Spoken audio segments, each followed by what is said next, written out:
Boker Tov. We continue with our 3-minute daily dose of Torah. It got awkward. It got awkward to say the least.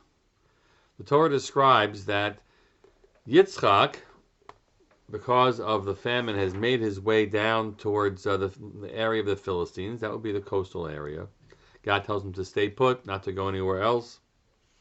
And while he's there, something happens to him that also happened to his father. His father had said to him, had gone down to that area, and Abimelech tried to take his wife. Did take his wife. Thought he was his sister, because he said she was his sister, and then things end, and Avraham kind of leaves in a relatively peaceful manner, right? In a peaceful manner. Here, the Torah tells us something similar happens to Yitzchak and Rivka. They asked after her, and he said, "She's my sister." He was afraid to say she's my sister. He said, I'm afraid that they're going to kill me. She was beautiful. Similar to the story. And then it was. So they don't take her. So this time Avimelech doesn't take this woman for himself as a sister, because even though she claims to be the sister, she stays with Yitzchak. But it was that as time passed, the Avimelech, the king of the Philistines, saw at the window, or through the window, Vayar, and he saw Yitzchak mitzachek Rivka ishto.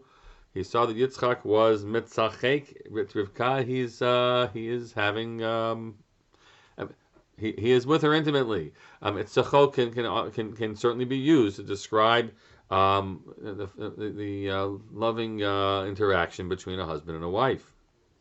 What does it mean? Did he look through the window? Maybe he did. Why didn't they close the window? Interestingly, the Chizkuni's position is that no, he saw that it was a closed window, and from the fact that it was a closed window and locked window, he knew that something must be going on inside that is other than just what brothers and sisters do. So that's how the story reads. And this time Avimelech is quite angry. Right? He calls Yitzchak and he says, look, she's your wife. How come you said she's your sister? And he said, I was afraid, right, that I'd be killed for her. And in this case, Avimelech, who had not taken her, says, Ma'azora sita lanu, what have you done to us?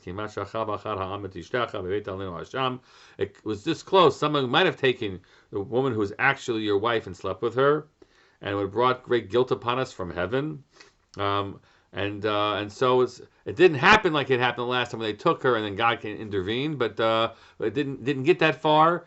But in this case, we have a storyline in which Yitzchak doesn't seem to manage the interaction the way that his father was gifted at doing so. Again, a very complicated scenario, and it ends badly. He kind of says that no one should have anything to do with this person. Be put to death if you deal with him. That's what it really means. And he's really put out from beyond the ban, as if under the ban. Just an example, and everything else, that Yitzchak, is a man of upright and honest, and tries to do what his father does, but with less success in the interpersonal realm. We'll continue with that component, God willing, tomorrow. Wishing you all a very good day.